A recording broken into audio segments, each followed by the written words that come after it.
Thank you, Mr. Chairman. Today we will examine the Department of Energy Office of Fossil Energy's Research and Development budget for coal, oil, and natural gas.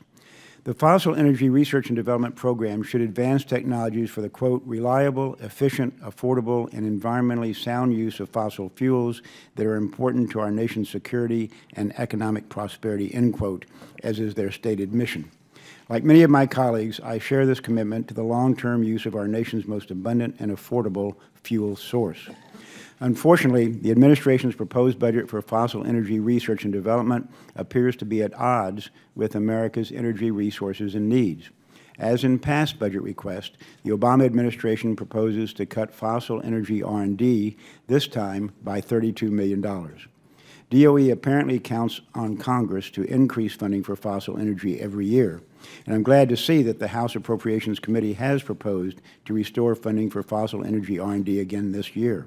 However, this lack of consistency is no way to manage a robust research and development program. While the administration pays lip service to the important role of fossil fuels in a clean energy future, there are fundamental concerns with DOE's approach to fossil energy R&D. DOE refuses to prioritize early-stage research and development for innovative fossil energy exploration and production technologies, or research to develop and integrate technology to make coal-fired power plants more efficient. Instead, the fossil energy R&D program has become singularly focused on carbon dioxide management. DOE should expand access to America's oil and gas resources, not use limited research dollars to help the EPA measure emissions. Unfortunately, fossil energy innovation does not appear to be a priority for this administration. The fiscal year 2017 budget proposal also lacks transparency. The administration proposes to eliminate funding by fuel type in the fossil R&D budget. It argues that this can streamline research for carbon capture and sequestration by coordinating coal and natural gas programs. While CCS for coal and natural gas power plants face similar technology challenges, the proposed restructuring masks how Federal dollars are being spent. Congress appropriates funding by fuel type to avoid this problem. Coordination of research, when appropriate, can be cost-effective and save limited resources for research and development, but coordination cannot come at the expense of transparency. The budget proposal also lacks transparency regarding the administration's Mission Innovation Initiative. This is the commitment made during the Paris climate change negotiations to double Federal investment in clean energy research and development.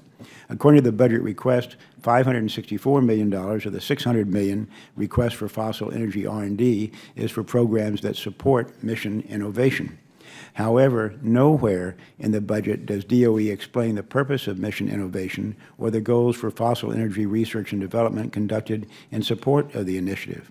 It should be clear to stakeholders, researchers, and Congress what the Department hopes to accomplish in fossil energy and across DOE. Finally, the Office of Fossil Energy has significant management challenges.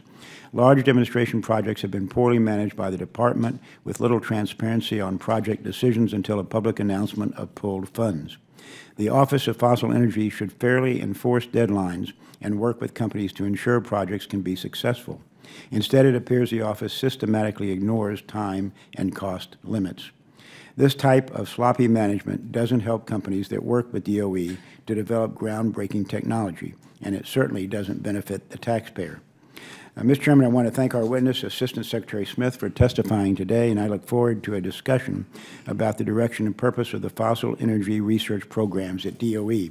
Finally, let me say that regrettably, I have another committee that is starting a markup or started a markup 20 minutes ago, so I'm going to have to leave, but I hope to return. Thank you, Mr. Chairman. Yield back.